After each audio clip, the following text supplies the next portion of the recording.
Chers frères et sœurs en Christ, bonjour. Nous allons étudier encore la parole de Dieu. Et cette fois-ci, nous allons voir l'histoire dans la Bible. Et cette histoire qui concerne le pharisien et le publicain. Et donc, nous allons trouver cette histoire dans Luc 18, le verset 9 à 14. Et donc, lorsque nous voyons Luc 18, le verset 9 à 14, vous allez voir ici, il s'agit de la personne qui a l'humilité et celui qui a l'arrogance. Donc, il y a la différence entre celui qui a l'humilité et celui qui a l'arrogance. Donc, à travers cette histoire, nous allons voir que celui qui a l'humilité, il peut recevoir vraiment la faveur de Dieu, mais celui qui a l'arrogance ne peut pas recevoir la faveur de Dieu. Et donc, nous allons lire Luc chapitre 18 à partir du verset 9. Donc, il est écrit, il dit encore cette parabole en vue de certaines personnes se persuadant qu'elles étaient justes et ne faisant aucun cas des autres. Deux hommes montèrent au temple pour prier. L'un était pharisien, l'autre publicain. Le pharisien debout priait en lui-même, « Ô Dieu, je te rends grâce de ce que je ne suis pas comme le reste des hommes, qui sont ravisseurs, injustes, adultères ou même comme ce publicain. Je jeûne 2 fois la semaine, je donne la dîme de tous mes revenus. » Le publicain se tenant à distance, n'osant même pas lever les yeux au ciel, mais il se frappait la poitrine en disant, « Ô Dieu, sois apaisé envers moi qui suis un pécheur. » Je vous le dis, celui-ci descendit dans sa maison justifié plutôt que l'autre, car quiconque s'élève sera abaissé, et celui qui s'abaisse sera élevé. Et donc, c'est ça. Et donc, il y a la raison de cette parabole, la raison pour laquelle Jésus a donné cette parabole. Il dit, cette parabole est donnée, on dit, dans Luc 18, le verset 9, il dit encore cette parabole en vue de certaines personnes se persuadant qu'elles étaient justes et ne faisaient aucun cas des autres. Donc, il a donné cette parabole pour certaines personnes qui se persuadent eux-mêmes, qui sont justes et ne faisant pas aucun cas des autres. Beaucoup de gens, quand ils lisent cette parole, ils disent, « Ah, donc l'humilité, c'est de dire que nous sommes des pécheurs. » À cause de ça, lorsque vous allez voir que beaucoup de gens vont à l'église, mais ils disent que comment est-ce que nous pouvons dire que nous sommes justes? Alors, nous ne pouvons jamais dire que nous sommes justes. Nous allons toujours dire que nous sommes des pécheurs. Et donc, ils pensent que le fait de dire que nous sommes des pécheurs, c'est l'humilité. Et le fait de dire que nous sommes justes, c'est l'arrogance. Et donc, nous allons voir ici quel est le noyau de cette histoire. Quel est le sens concret de cette histoire? Est-ce que cette histoire voudrait nous dire que nous devons dire tout le temps que nous sommes des pécheurs, ou bien qu'est-ce que cette histoire-là voudrait nous enseigner? Est-ce que vraiment celui qui a l'humilité à la fin, il a fini par dire qu'il est pécheur, ou bien il a dit qu'il est juste? Donc nous allons voir vraiment le fond de cette histoire-là. Donc comme nous le voyons, il dit que Jésus a donné cette parabole pour certaines personnes se persuadant.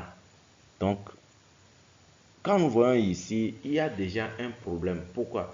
Parce que nous devons être persuadés par la parole. Mais ici, on voit que ce type de personnes dont on parle ici, ce sont des gens qui ne sont pas persuadés par la parole, mais ils sont persuadés par eux-mêmes. Donc c'est eux-mêmes qui se persuadent. Donc, l'humilité, ce qu'on appelle l'humilité, celui qui a l'humilité, celui-là, il est persuadé par la parole. Mais ici, maintenant, nous allons voir que Jésus-Christ veut montrer l'arrogance. L'arrogance, c'est que vous êtes persuadé par vous-même. Donc, si c'est toi-même qui te persuades, alors là, c'est ça qui est l'arrogance. Donc, ici, on dit qu'ils ne font aucun cas des autres. Ça veut dire quoi? quand il voit les autres, il les voit déjà comme ils sont tellement différents des autres. Nous allons prendre l'exemple dans la Bible. On voit les scribes et les pharisiens qui avaient mené une femme surprise en adultère. Donc quand ils voient cette femme, ils ont voulu lapider cette femme. Pourquoi? Parce qu'ils pensent qu'eux, ils sont différents de cette femme-là. Ils pensent qu'eux, ils n'ont pas commis l'adultère. Eux, ils ne sont pas comme cette femme-là. Et donc, ils ne pouvaient pas rencontrer Jésus-Christ exactement dans leur cœur. À la fin, ils ont fini par quitter Jésus-Christ. C'est cette femme-là seulement qui a pu recevoir Jésus. Donc, quand nous voyons ici, l'une des caractéristiques de ceux qui sont arrogants, c'est qu'ils ne font aucun cas des autres. Ils se voient vraiment comme si ils sont supérieurs aux autres, ils sont meilleurs aux autres. Donc, ici, nous allons voir que le cas précis de ce genre de personnes, c'est le pharisien. Donc, ici, on a donné l'exemple du pharisien. Donc, dans le verset 11, on dit, le pharisien, il était debout, il priait en lui-même. Ô Dieu, je te rends grâce de ce que je ne suis pas comme le reste des hommes, qui sont ravisseurs, injustes, adultères, ou même comme ce publicain. Donc, ici, le pharisien dit qu'il n'est pas comme ce publicain. Pourquoi il dit qu'il n'est pas comme le publicain? Il dit quoi? Lui, il n'est pas ravisseur, il n'est pas injuste, il n'est pas adultère, ou même, il n'est pas comme ce publicain-là. Donc, il pense qu'il est meilleur au publicain. Et dans le verset 12, il dit quoi? Je jeûne 2 fois la semaine et je donne la dîme de tous mes revenus. Donc, quand nous voyons sur quoi il se base pour dire que lui, il est juste. Il pense que il est juste, ou bien Dieu doit le justifier parce que lui, il n'est pas comme le reste des hommes. Il n'est pas un ravisseur, il n'est pas injuste, il n'est pas adultère. Et il jeûne 2 fois la semaine, il donne la dîme de tous les revenus. Donc, on peut dire ici que il se base sur ses propres œuvres pour déclarer qu'il est juste. Donc, ça, c'est différent de l'évangile. L'évangile, c'est qu'on devient juste sans nos œuvres. Mais ici, lorsque nous voyons le pharisien ici, il dit que il est juste, et Dieu doit le justifier, se basant sur ses propres œuvres, sur ce qu'il a fait et ce qu'il n'a pas fait. Et donc, c'est ça l'arrogance. Quand on commence par regarder comme si Dieu devrait nous justifier parce que nous avons fait quelque chose devant Dieu, c'est ça l'arrogance. Quand nous voyons aujourd'hui, dans beaucoup d'églises, certaines personnes, ils donnent ce témoignage que vraiment, depuis qu'ils ont rencontré Jésus, ils ont trouvé le salut. Alors à partir de ce temps, eux, ils ne pêchent pas. Donc eux, ils ne commettent plus de péché. Donc en voyant leurs propres œuvres, en ce temps, ils disent que, ils pensent que ils seront justifiés à travers ça. Ils pensent que c'est parce que ils sont en train de bien servir Dieu qu'ils vont aller au ciel. Donc, ils pensent que vraiment, Dieu doit les accepter. Pourquoi? Parce qu'ils font quelque chose, parce qu'ils sont en train de bien adorer Dieu. Ils sont dirigeants dans leurs églises, ou bien ils sont dans la chorale. Donc, ils font des prières, ils jeûnent. Donc, beaucoup de gens pensent que c'est sur cette base-là, Dieu doit dire que Dieu doit les déclarer justes. Mais ça, c'est la voie du pharisien. Donc, c'est le pharisien, il est retourné, il n'est pas justifié devant Dieu. Dieu n'a pas reconnu tout ce que le pharisien dit. Donc, voir le cas du publicain. Le publicain, Dans le verset 13, il dit, le publicain se tenant à distance n'osa même pas lever les yeux au ciel, mais il se frappait la poitrine en disant, ô Dieu, sois apaisé envers moi qui suis un pécheur. Donc, quand nous voyons ici le publicain, lorsqu'il s'est présenté devant Dieu, il dit quoi? Sois apaisé envers moi qui suis un pécheur. Donc, il s'est présenté comme un pécheur. Et donc, ça veut dire quoi? Le publicain, lorsqu'on lui dit qu'il n'a pas Dieu, lui reconnaissant, le pécheur n'a pas encore Dieu. Le pécheur, ce n'est pas quelqu'un qui peut hériter le royaume des cieux. Le pécheur, c'est quelqu'un qui n'est pas encore sauvé. Donc, quand nous voyons ici, le publicain n'a rien présenté devant Dieu, mais il a juste montré son état de pécheur et il reconnaît qu'il n'est pas sauvé et il n'a pas dit qu'il est pécheur parce qu'il a volé, menti, mais il dit qu'il est un homme pécheur. Et donc, vraiment, quand nous voyons, c'est différent de comment est-ce que beaucoup de gens se regardent dans les églises. Beaucoup de gens, ils vont à l'église et ils se présentent devant Dieu et ils disent qu'ils sont pécheurs. Pourquoi les gens disent qu'ils sont pécheurs? Parce qu'ils pensent que peut-être il a volé, peut-être il a menti, peut-être il a commis l'adultère ou bien il a commis quelques fautes. Donc c'est comme ça que les gens se présentent devant Dieu. C'est complètement différent de la manière dont le publicain s'est présenté devant Dieu. Le publicain, il n'a rien montré provenant de lui-même. Il n'a pas montré qu'il est un homme pécheur parce qu'il a fait ci ou ça. Non. Il a dit qu'il est un pécheur. Et donc, quand nous voyons pourquoi nous sommes pécheurs, selon la Bible, nous sommes pécheurs. Pourquoi? Non pas parce que nous avons commis des péchés, mais nous sommes pécheurs parce que nous sommes nés dans le péché. Donc, ça ne dépend pas de ce que nous avons commis le péché ou bien nous n'avons pas commis le péché. Mais ça dépend de comment nous sommes nés dans ce monde. Donc, quand nous voyons ici, c'est comme ça le publicain, il s'est présenté devant Dieu. Donc, si toi, tu te présentes devant Dieu en disant que tu as fait ceci ou cela, alors ça, c'est l'arrogance. Pourquoi? Parce que c'est toujours se baser sur nos œuvres. Nous ne sommes pas pécheurs basant sur nos œuvres. Et donc, ici, quand nous voyons le publicain, donc, il s'est présenté devant Dieu et puis il reconnaît qu'il n'est pas sauvé, quoi. C'est-à-dire qu'il sait qu'il n'a pas encore Dieu. Donc, quand nous voyons beaucoup de gens vont à l'église, ils disent qu'ils sont pécheurs, ils pensent qu'ils peuvent entrer au ciel, qu'ils ont Dieu, qu'il y a Jésus-Christ dans leur cœur. Mais s'il y a le péché dans le cœur, ça veut dire qu'il n'y a pas Jésus-Christ. On doit reconnaître vraiment cela.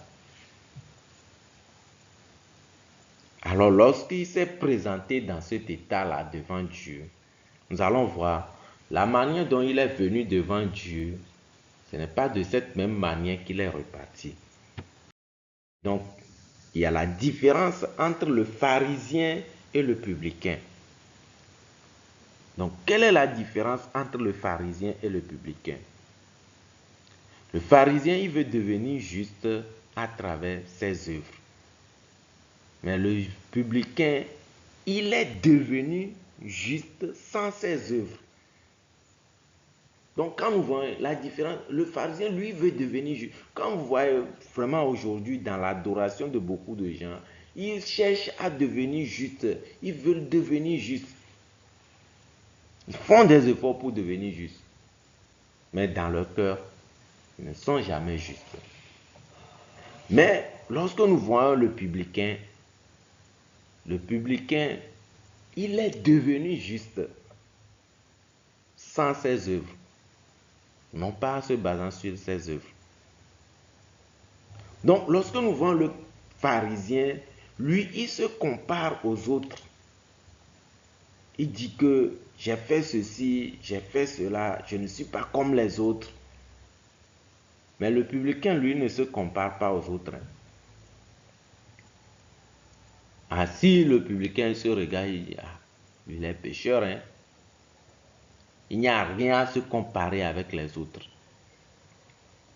Parce que devant Dieu, il n'y a pas un grand pécheur ni un petit pécheur. Et donc, quand nous voyons un autre point, c'est que le pharisien, il ne pouvait pas recevoir le travail de Jésus-Christ. Quand on veut devenir juste à travers nos œuvres, en regardant vraiment tout ce que nous faisons devant Dieu, alors nous ne pouvons pas recevoir Jésus-Christ. Alors lorsque tu veux faire quelque chose devant Dieu, alors Jésus-Christ ne peut rien faire pour toi. Mais quand nous voyons le publicain, il a reçu le travail de Jésus-Christ. Et ce qui est marquant ici, c'est que le pharisien, il est reparti pécheur, alors que le publicain, il est reparti juste. Donc, ici, on dit, il y a cette différence. On dit que le pharisien et le publicain, il rentra chez lui étant justifié plutôt que l'autre. Donc, il est justifié. Ça veut dire quoi? Il est devenu juste. Donc, il a reçu la justice de Dieu. Donc, quand nous voyons, supposons que le pharisien et le publicain sont en train de retourner à la maison. Quand on pose la question au publicain, lui dira qu'il est pécheur. Mais quand on va poser la question au publicain, lui dira qu'il est juste. Mais si le publicain dit qu'il est juste là, est-ce qu'il a menti? Parce que la Bible dit ici qu'il est reparti chez lui étant justifié. Donc il est justifié, n'est-ce pas? Ça veut dire qu'il est devenu juste. Donc, ici, qui a l'humilité? C'est le publicain. Qui a l'arrogance? C'est le pharisien. Il est reparti chez lui en disant quoi? Il est pécheur. Mais, quand nous voyons comment le publicain est reparti chez lui, il est reparti en disant quoi? Il est juste. Donc, quand nous voyons le pharisien, c'est celui-là qui se base sur ses propres œuvres. Mais le publicain, comment il est justifié? Mais il n'y a pas les détails ici, mais nous pouvons voir que nous recevons la justice à travers le travail de Jésus-Christ. C'est le sacrifice de Jésus-Christ. Donc lorsque nous prêchons l'évangile, nous disons que nous sommes justes à travers le sang que Jésus-Christ a versé pour nous à la croix. Et donc, beaucoup de gens, ils pensent que, oh, comment pouvons-nous dire que nous sommes justes ainsi? Ça, c'est trop facile. Mais le publicain, il est devenu juste facilement comme ça. Donc c'est lui qui a pu accepter la justice provenant de Jésus-Christ. Donc il est reparti étant justifié. Donc ça veut dire qu'il est juste. Auparavant, quand on allait à l'église depuis notre enfance, on pensait que c'est quand, après notre mort, que nous allons savoir si nous sommes justes ou bien nous sommes pécheurs. Mais celui-là qui rencontre Dieu vraiment dans son cœur, il reçoit la justice. Il devient juste. Ce n'est pas après notre mort. Mais si nous pouvons laisser tous nos œuvres et regarder seulement ce que Jésus-Christ a fait pour nous, alors nous allons recevoir la justice de Dieu dans notre cœur.